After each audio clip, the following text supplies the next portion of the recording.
بادشاہ ہوا ہے بخت نصر، حضرت دانیال علیہ السلام کے دور میں بخت نصر کو خواب آیا۔ اس نے علماء کو بلایا، علماء کو بلا کے کہتا ہے کہ مجھے خواب آیا ہے، اس خواب کی تعبیر بتاؤ، اور تعبیر ایسے بتانی ہے کہ خواب بھی تمہیں بتانا پڑے گا کہ مجھے خواب کیا آیا ہے۔ اگر میرے خواب کی تعبیر تم نہ بتا سکے اور مجھے جو خواب آیا ہے وہ نہ بتا سکے تو میں تمہیں قتل کروا دوں گا۔ اب تو بادشاہت رہی نہیں، جمہوریت آ گئی ہے۔ اگر کہیں ہے بھی بادشاہت تو 50-60% بادشاہت ہوگی، وگرنہ جمہوریت ہی ہے۔ تو بادشاہ نے جب علماء کو کہا کہ میرے خواب کی تعبیر بھی بتانی ہے اور میرا خواب بھی بتانا ہے، علماء پریشان ہیں کہ ہم خواب کیسے بتائیں، اس کو کیا خواب آیا ہے۔ اب علماء نے کہا کہ ہمیں تھوڑا ٹائم دیجئے، ہم آپ کو بتاتے ہیں کہ کیا خواب آپ نے دیکھا ہے۔ وقت کا بادشاہ تھا، کہنے لگا ٹھیک ہے میں ٹائم دیتا ہوں، مہلت دیتا ہوں۔ اب علماء اکٹھے ہو کے حضرت دانیال اللہ کے پیغمبر کے پاس گئے۔ اللہ کے پیغمبر کے پاس جا کے کہنے لگے کہ اس طرح بادشاہ نے ہمارے ساتھ معاملہ کیا ہے۔ بادشاہ کہہ رہا ہے بخت نصر کہ جو میں نے خواب دیکھا ہے وہ خواب بھی تم بتاؤ اور اس کی تعبیر بھی بتاؤ۔ اب ہمیں کیسے پتا اس کو کیا خواب آیا ہے؟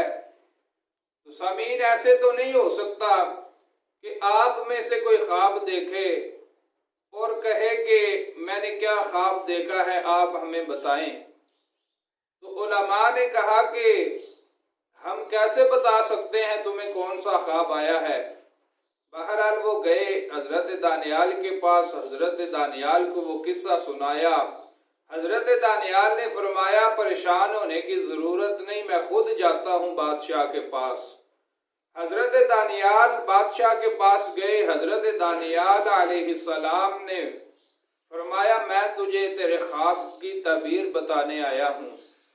بادشاہ نے کہا تجھے اصول کا پتہ ہے نا کہ خواب کی تعبیر بھی تو نے بتانی ہے اور خواب جو مجھے آیا ہے وہ بھی تو نے بتانا ہے۔ حضرت دانیال علیہ السلام کہتے ہیں تو فکر نہ کر، میں تجھے تیرا خواب بھی بتاؤں گا اور اس خواب کی تعبیر بھی بتاؤں گا۔ اب بادشاہ بخت نصر کہنے لگا کہ اگر خواب کی تعبیر اور جو خواب مجھے آیا ہے وہ خوب نہ بتا سکے، اس میں تھوڑا سا بھی فرق ہوا تو قانون جانتے ہو میں قتل کروا دوں گا۔ جب حضرت دانیال کو قتل کی دھمکی دی تو حضرت دانیال علیہ السلام فرماتے ہیں اے بادشاہ تو فکر نہ کر، میں اللہ کا پیغمبر ہوں، میں تجھے بتا سکتا ہوں تجھے کیا خواب آیا ہے اور اس کی تعبیر بھی بتا سکتا ہوں۔ بادشاہ نے کہا ٹھیک ہے پھر بتاؤ میرے خواب کی تعبیر کیا ہے اور مجھے کون سا خواب آیا ہے۔ حضرت دانیال علیہ السلام فرماتے ہیں تو نے خواب یہ دیکھا ہے کہ ایک بہت بڑا بت ہے اور اس بت کا سر آسمان سے لگا ہوا ہے اور اس کے پاؤں زمین کے ساتھ لگے ہوئے ہیں، اور اس بت کی حالت یہ ہے کہ سر سے لے کر سینے تک وہ سونے کا بنا ہوا ہے، سینے سے لے کر گھٹنوں تک وہ چاندی کا بنا ہوا ہے اور گھٹنوں سے لے کر پاؤں تک وہ پتھر کا بنا ہوا ہے۔ اس نے کہا بالکل اسی طرح خواب میں نے دیکھا ہے۔ اب اس خواب کی تعبیر حضرت دانیال فرماتے ہیں بس اتنا خواب نہیں تو نے دیکھا بلکہ آگے بھی تو نے خواب دیکھا ہے کہ اس بت کے ساتھ ایک ہیرا آ کے ٹکراتا ہے تو وہ بت ریزہ ریزہ ہو جاتا ہے۔ جب ہیرا ٹکراتا ہے تو اس چھوٹے سے ہیرے سے ایک نور نکلتا ہے اور وہ نور مشرق مغرب شمال و جنوب میں پھیل جاتا ہے۔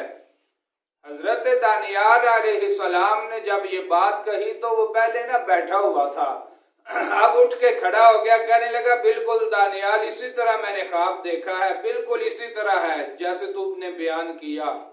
اب حضرت دانیال علیہ السلام کی بارگاہ میں وہ عرض کرتا ہے اگر آپ نے خواب مجھے بتا دیا ہے تو امید ہے آپ مجھے اس کی تعبیر بھی صحیح صحیح بتا دیں گے۔ تو حضرت دانیال علیہ السلام فرماتے ہیں اس کی تعبیر یہ ہے کہ یہ جو تو نے بہت بڑا بت دیکھا ہے نا، تو اس بت سے مراد کفر اور شرک ہے جو چاروں طرف پھیلا ہوا ہے، اور جو تو نے دیکھا ہے نا وہ بت سر سے لے کر سینے تک سونے کا بنا ہوا ہے، سینے سے لے کر گھٹنوں تک وہ چاندی کا بنا ہوا ہے، اور گھٹنوں سے لے کے پاؤں تک وہ پتھر کا بنا ہوا ہے۔ حضرت دانیال علیہ السلام فرماتے ہیں اس سے مراد یہ ہے کہ چاروں طرف مختلف لوگ ہیں، مختلف اشیاء کی عبادت کرتے ہیں، کوئی ستاروں کی عبادت کر رہا ہے، کوئی سورج کی عبادت کر رہا ہے، کوئی جناب شمال و جنوب میں بسنے والے لوگ، مشرق و مغرب میں بسنے والے لوگ مختلف چیزوں کی عبادت کر رہے ہیں۔ تو اس طرح تو نے ایک بت کو مختلف صورتوں میں دیکھا، اس کا مطلب اللہ کی مختلف مخلوق کی عبادت میں مصروف ہے۔ اور پھر تو نے دیکھا کہ ایک ہیرا اس بت کے ساتھ ٹکرایا اور بت ریزہ ریزہ ہو گیا، اور اس ہیرے سے ایک نور نکلتا ہے جو چاروں طرف پھیل جاتا ہے۔ فرمایا اس ہیرے سے مراد کوئی عام ہیرا نہیں، وہ اس ہیرے سے مراد ہے آقا کریم صلی اللہ علیہ وسلم کی ذات۔ مصطفیٰ کریم صلی اللہ علیہ وسلم ایک امی لقب آئے گا جس کا نور چاروں طرف پھیل جائے گا۔ اور پھر تو نے دیکھا وہ ہیرا جب اس کا نور چاروں طرف پھیل گیا تو وہ ہیرا زمین پہ، ریتلی زمین پہ گرتا ہے۔ اس سے مراد کہ وہ جو آمنہ کا لال عبداللہ کا چن حلیمہ کا راج دلارا جو دنیا میں آئے گا تو وہ ریتلی زمین سے مراد ہے، وہ مکے کے گرد و نواح میں آئے گا، اس صحرا میں، اس ریتلی زمین میں آئے گا۔ تو سامعین، ہمیں حضرت دانیال علیہ السلام کے اس واقعے سے یہ خبر بھی ملتی ہے، یہ سبق حاصل ہوتا ہے کہ اگر حضرت دانیال علیہ السلام آپ اس بادشاہ کے خواب کو بتا سکتے ہیں، حالانکہ ایسا نہیں ہوتا، فطرتی تقاضا نہیں، بات عقل تسلیم نہیں کرتی، یہ ذہن نہیں تسلیم کرتا کہ کوئی بندہ خواب دیکھے تو جناب دوسرا بندہ اس کے خواب کو بھی بیان کر دے، اس کی تعبیر کو بھی بیان کر دے، لیکن اس کے برعکس حضرت دانیال بتا رہے ہیں، کیوں وہ اللہ کے پیغمبر ہیں۔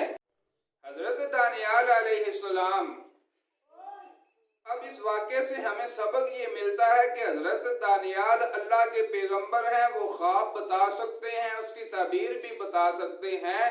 تو ہمارے آقا و مولا کریم اور لجپال نبی جن کے ہم امتی ہیں، محبوب علیہ السلام، جن کی خاطر اللہ نے ساری کائنات کو پیدا کیا، اگر اللہ نے محبوب کو پیدا نہ کرنا ہوتا تو کائنات کا ایک ذرہ بھی رب نہ بناتا۔